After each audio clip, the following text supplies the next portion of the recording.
menolak sesuatu didasarkan pada penampilannya, belum tentu. Jangan menerima atau menolak sesuatu didasarkan pada golongannya, belum tentu. Jangan menerima atau menolak sesuatu didasarkan pada sukunya, belum tentu. Jangan menerima atau menolak sesuatu didasarkan pada nasabnya, juga belum tentu. Dari dulu Islam bisa dipercaya karena dibangun di atas dasar keilmuan, kapasitas, dan kejujuran, sehingga Islam benar-benar legitimit. Nah, sekali lagi, jangan mudah percaya dari orang karena penampilannya, karena golongannya, karena sukunya, atau karena nasabnya. Pegangi ucapan orang karena dua hal itu tadi. Sekali lagi, tidak ada diskriminasi dalam Islam, tidak ada perbedaan kulit di dalam Islam. Yang ada adalah berpacu di dalam kebaikan dan kemampuan. Walikulli wijhatun huwa muwalliha fastabiqul khairat wa fi dzalika falyatanafasil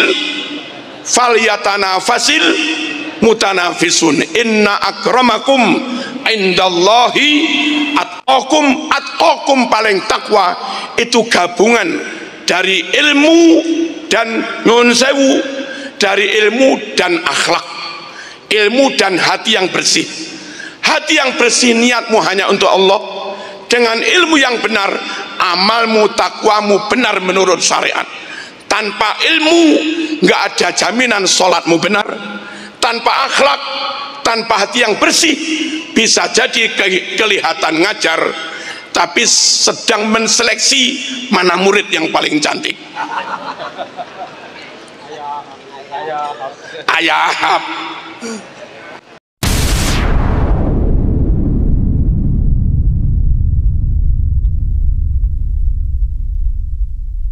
Mau'izah Hasanah yang akan disampaikan oleh Dr. Kiai Haji Marzuki Mustamar MAG.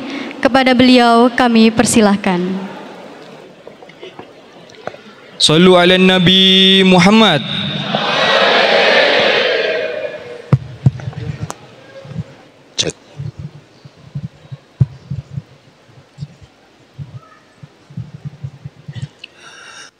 Assalamualaikum warahmatullahi wabarakatuh.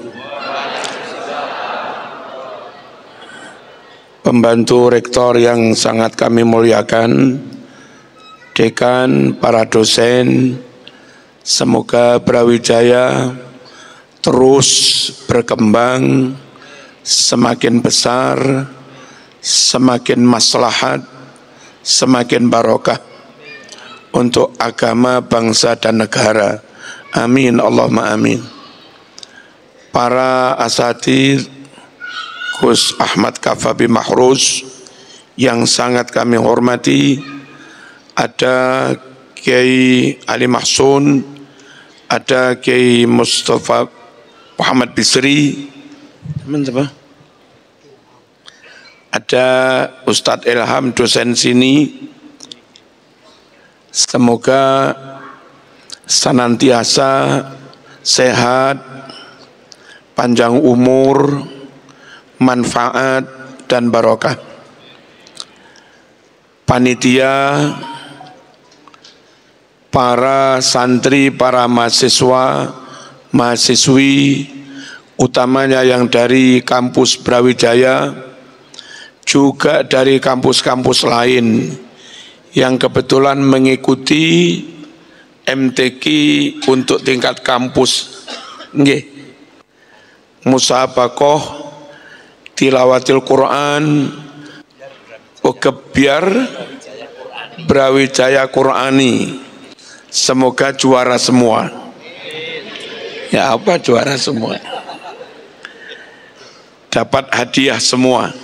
Amin, Allahumma amin.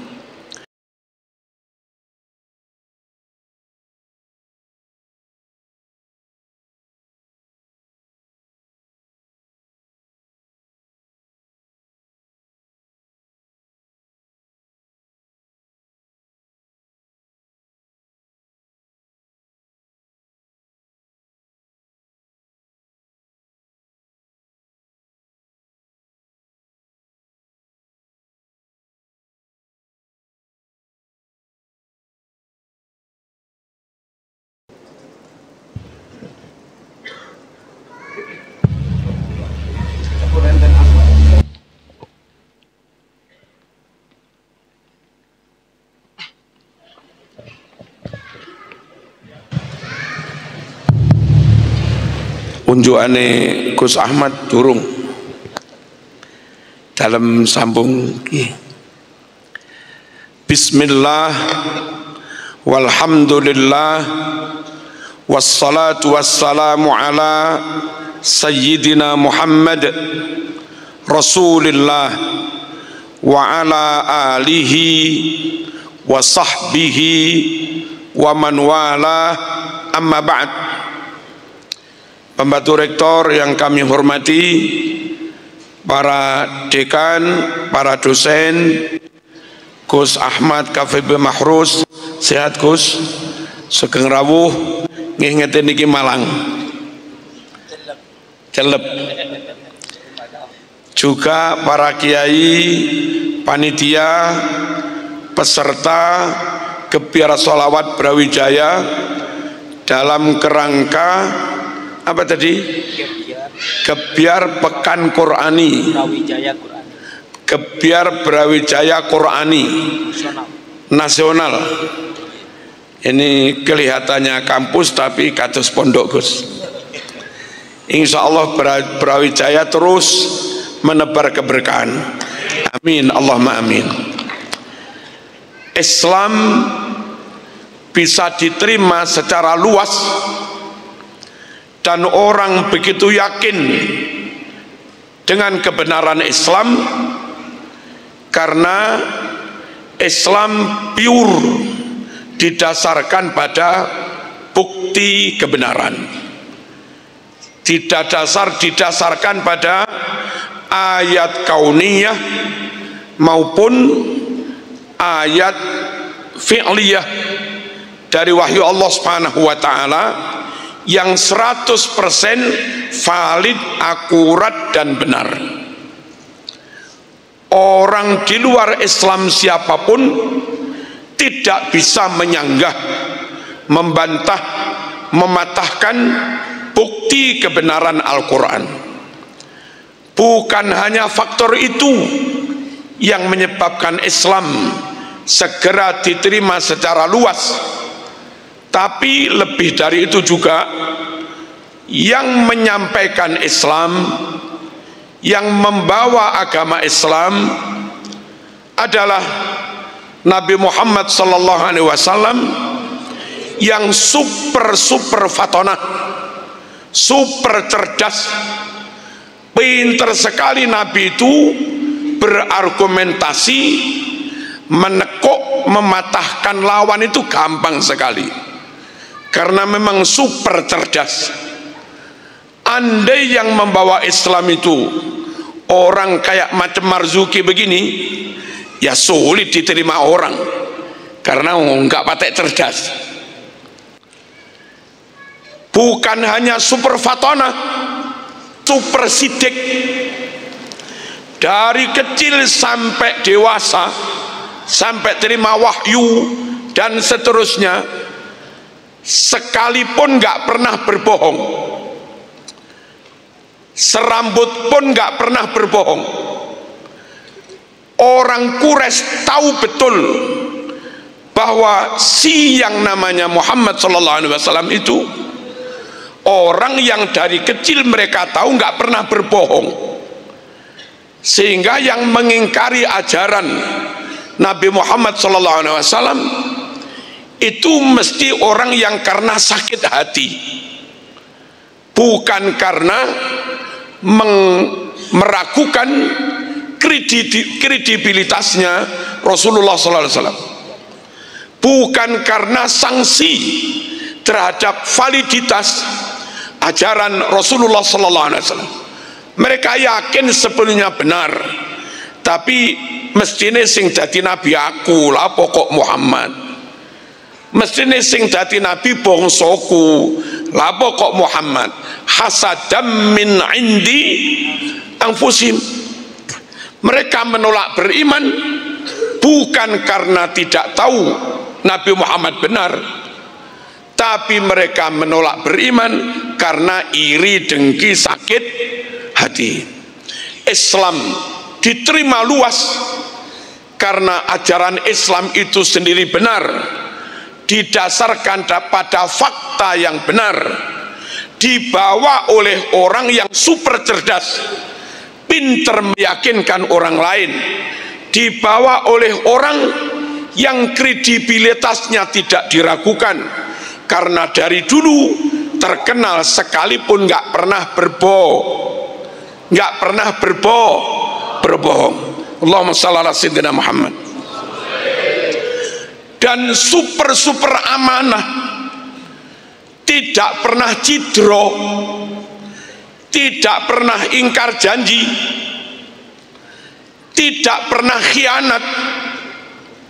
Diamanati apapun, amanat itu mesti diemban, dilaksanakan, disampaikan dengan sebaik-baiknya. Andai yang membawa Islam bukan Nabi Muhammad SAW, andai yang membawa Islam orang yang sesekali pernah khianat, tentu tidak mudah Islam diterima orang lain.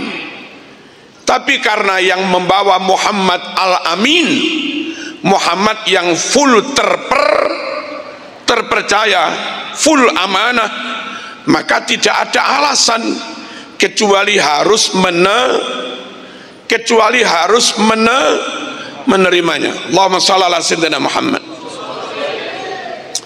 Dan Nabi Muhammad SAW juga punya integritas moral, mental moralnya luar biasa, performanya luar biasa. Ganteng pol, fasih pol, performanya sempurna, kalau cacate blas, berbahasa Arab juga lugas, jelas, tegas, fasih. Ana afsahu man nataqa bid-dad ghaira anni min Quraisy. Orang Arab yang paling fasih itu Quraisy. Dari sekian banyak orang Quraisy yang paling fasih itu Rasulullah SAW. Nabi Muhammad itu sefasih-fasihnya orang Quraisy. Orang Quraisy sefasih-fasihnya orang Arab. Jadi Nabi Muhammad itu the best of the best dalam hal fasahah, dalam hal kefasihan berbahasa.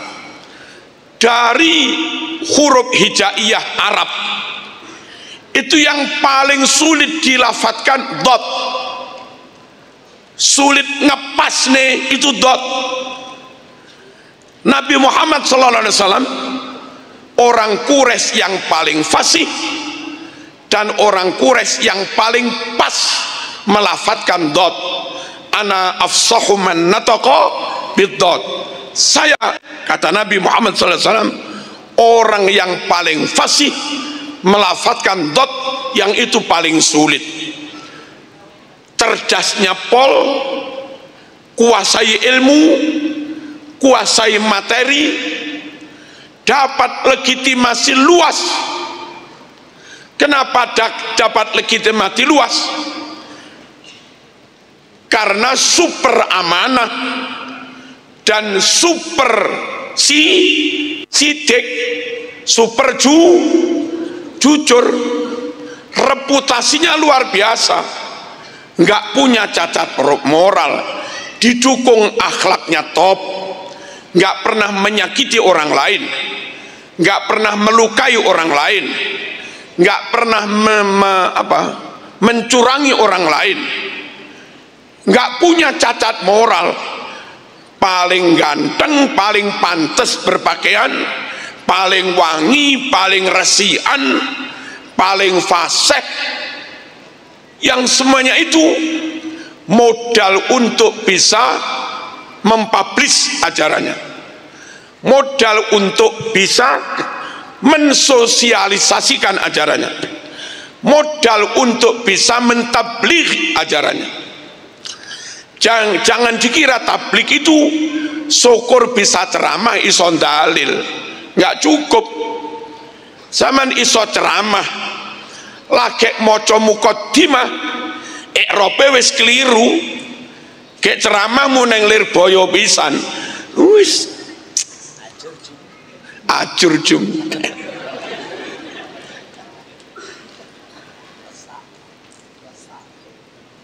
Nggak mudah tabligh itu.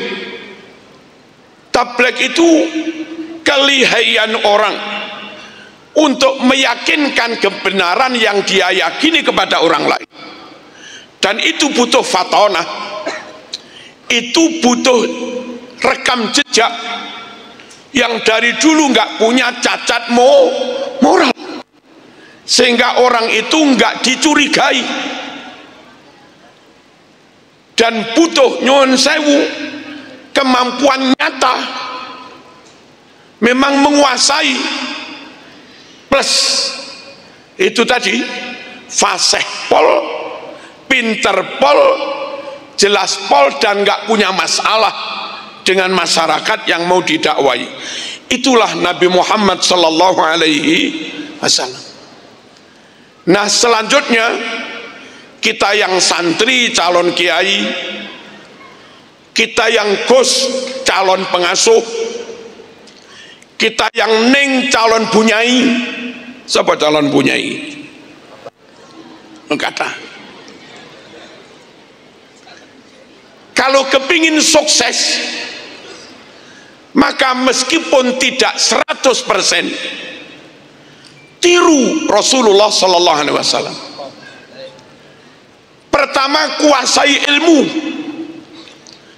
Jangan sampai kita kepingin berdakwah, ternyata kapasitas kita malah kalah dengan yang akan kita dakwai. Ya rungkat. Apa rungkat ya? Ya nyungsep lah. Pinter itu penting, cerdas itu penting, berpikir logis itu penting, menyusun tema, narasi secara sistematis itu penting, dan itu bagian dari fatona. Kadang orang lebih mendahulukan performanya, serbane sing didhisikne, cobae sing didhisikne, bukan kapasitasnya. Saya tadi siang membuka judul ceramahnya Fulan, luar biasa. Itu Fulan orang baru, saya nggak kenal. Terus tak buka jret, maca mukadimah wis salah-salah. Harusnya kan menyebut tentang Nabi Muhammad SAW itu addal amanah, fi'il madi itu adda-yu'addi, addal amanah. Dia menyebutnya adatal amanah, wis enggak tepat iki.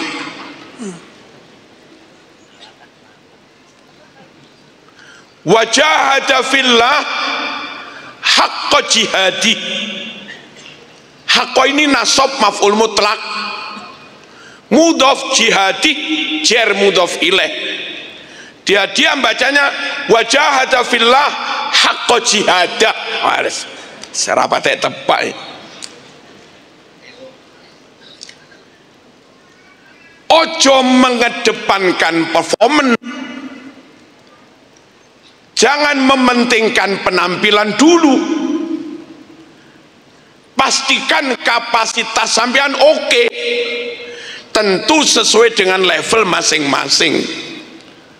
Untuk kiai level RT, jangan memaksakan diri punya kapasitas kayak kiai PBNO, ya nggak harus lah.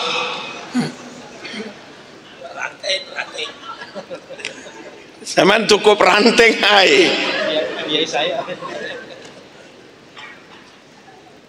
Fatona, kecerdasan penguasaan materi, dan bagaimana bisa menyusun narasi materi secara sistematis, menyampaikannya secara ilmiah.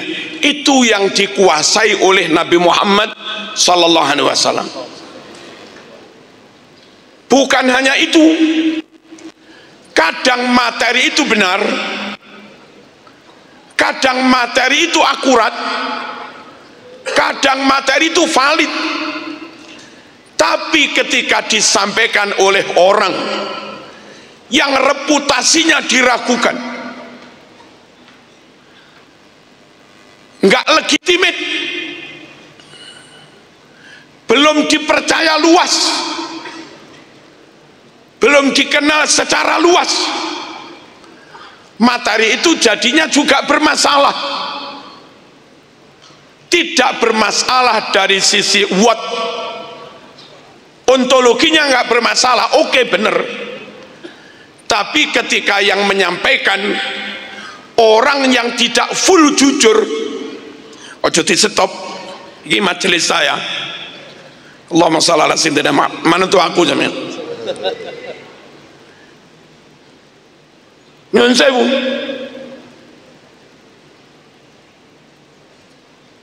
Materi oke, tapi ketika yang menyampaikan orang yang rekam jejaknya diragukan, orang lain mau yakin juga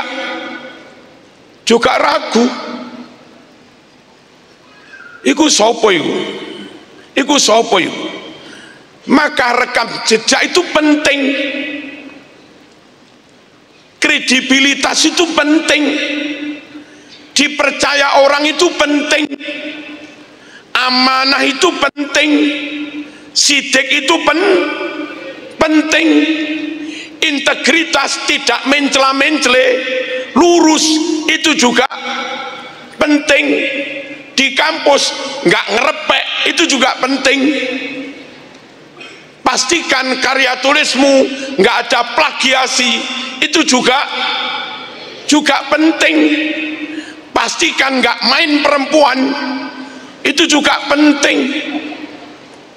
Sampean pinter dalil, alumni pondok hafid Quran, tapi rekam jejakmu hancur, sulit sampean dipercaya orang lain, sulit sampean dakwahmu diterima orang lain. Orang butuh jaminan moral, orang butuh jaminan si orang yang menyampaikan itu full khasyatullah, full wedi takut kepada Allah. Makanya dalam bermadhab misalnya, ulama kita memilihkan madhab Syafi'i itu antara lain karena madhab Syafi'i itu di samping memberi jaminan kebenaran secara ilmiah, kebenaran secara dalil dan fakta, track record Imam Syafi'i sendiri juga tidak meragukan. Mengapa tidak meragukan? Contoh, saat Imam Syafi'i jadi qadhi, hakim agung di Yaman 3 tahun, itu Imam Syafi'i nggak mau makan gaji sepeser pun. Bukan Imam Syafi'i mengharamkan gaji hakim, bukan. Imam Syafi'i tahu hakim itu punya pekerjaan yang mengakibatkan orang lain sakit hati. Hakim agama sering menyidang kasus cerai, begitu didok, sing menang seneng, sing kalah senep. Apa? Sing menang seneng, sing kalah ngenes. Hakim 1000 kali ketok palu, 1000 kali hakim membuat senang dan bangga yang menang, dan 1000 kali pula hakim membuat sakit hati yang kalah. Imam Syafi'i nggak berani ambil gaji, khawatir nanti di akhirat digugat oleh mereka yang kalah itu. Kayak begitu takutnya Imam Syafi'i, takut pada hisab. Kayak begitu takutnya Imam Syafi'i, takut tentang hablum minan nas, takut minal mutolabah, takut ada tuntutan gugatan. Sepeser pun nggak berani. Semua disedekahkan dengan harapan kalau nanti di akhirat mereka yang kalah menggugat Imam Syafi'i, maka Imam Syafi'i tinggal bilang, gajiku wis tak sedekahne kabeh. Daripada gugat saya, silahkan pahala sedekah ambil semua. Orang yang punya track record, rekam jejak kayak Imam Syafi'i, integritasnya luar biasa, plus fatonah, kapasitasnya luar biasa. Orang mau manut itu nggak ragu. Orang mau tamassuk biqauli, mau memegangi madhab dan fatwanya, itu nggak ragu. Sebaliknya, sepinter apapun, sehebat apapun berhujjah, kalau kadang ganggu istri orang lain, peringas-peringis, ora patek kena dipercaya, dia berfatwa, umat akan menerima itu ragu. Iki temenanan tak guyonan apa cengengesan.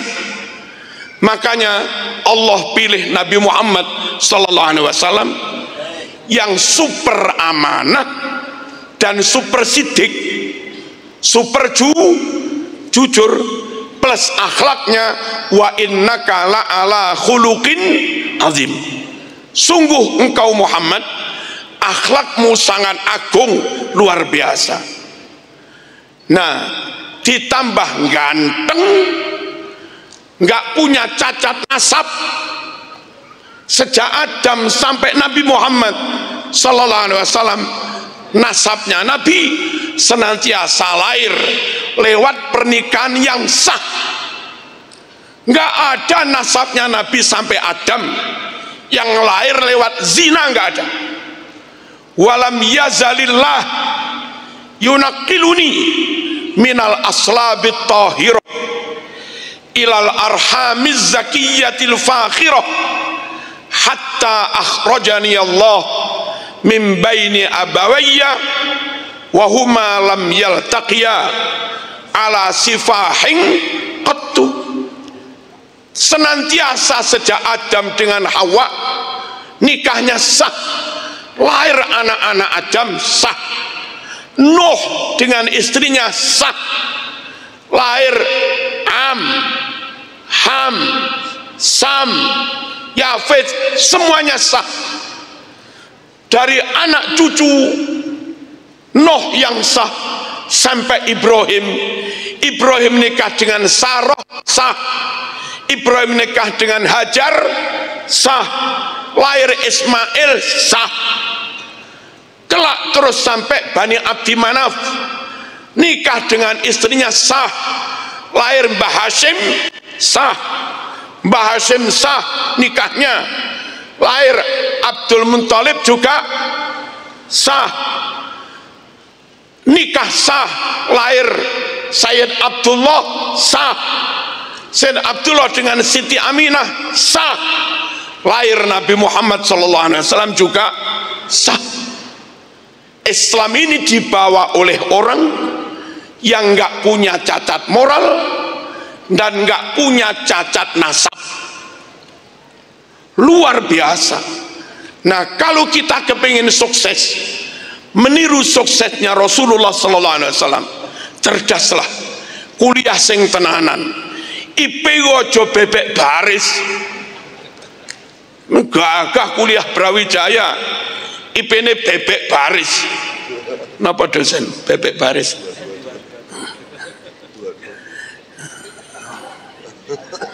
Allahumma shalli ala sayyidina Muhammad.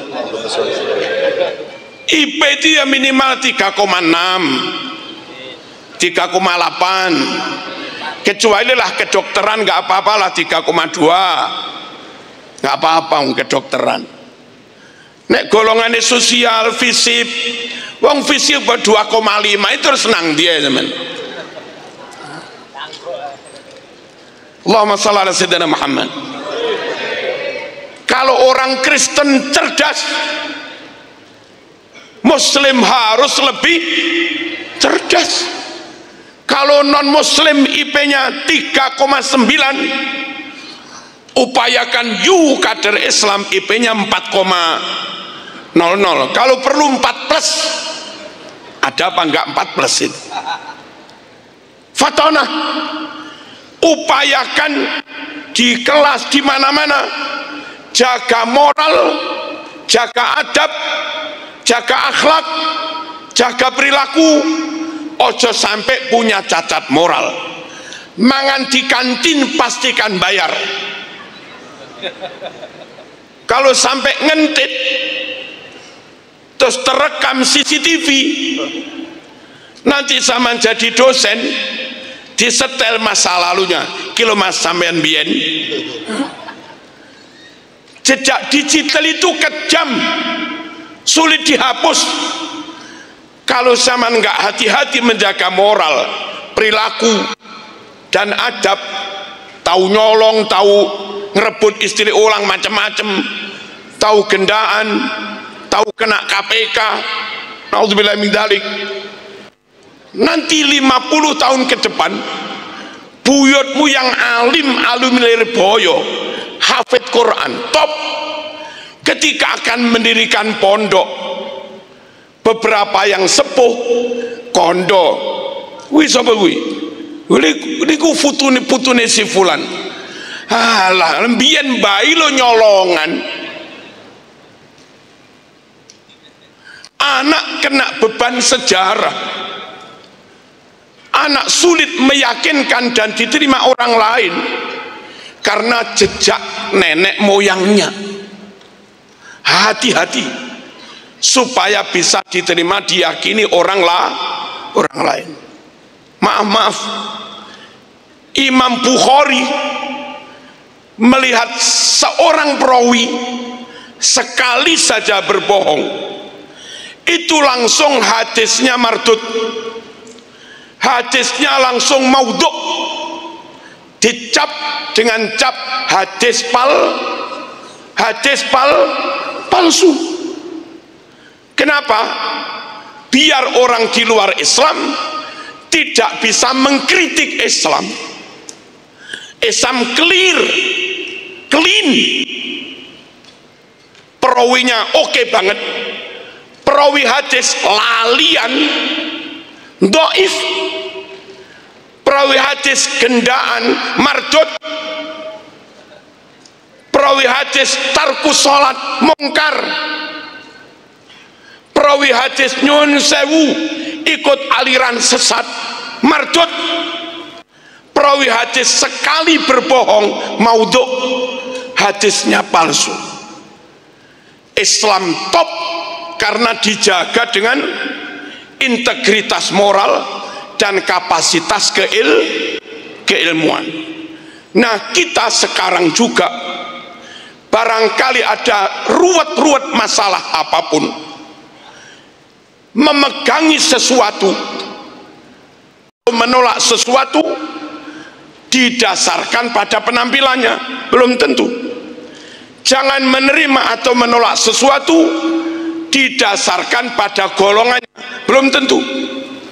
Jangan menerima atau menolak sesuatu didasarkan pada sukunya, belum tentu. Jangan menerima atau menolak sesuatu didasarkan pada nasabnya, juga belum tentu.